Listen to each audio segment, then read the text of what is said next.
Your rear wiper blade on a 2015 Nissan Micra. The rear blade is a 12-inch blade. The replacement blade I purchased by Rain-X, that does not fit on the arm. I guess it's a unique Nissan product. So what I did was I took the blade off. It's very simple to pull it off. Very carefully turn it all the way like that, and it pops right off. So what I did was I took the blade from the new wiper and installed it in the frame. It's a little bit of work. It's not easy, I'll tell you that right now. But once it's done, you're going to slide the wiper back in. Now, if you look closely, you're going to see two little tabs just to the right-hand side there.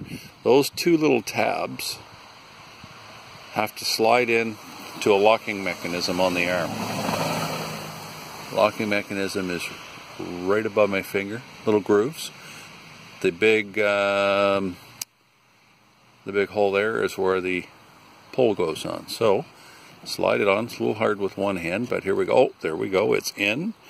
Twist it. That's it.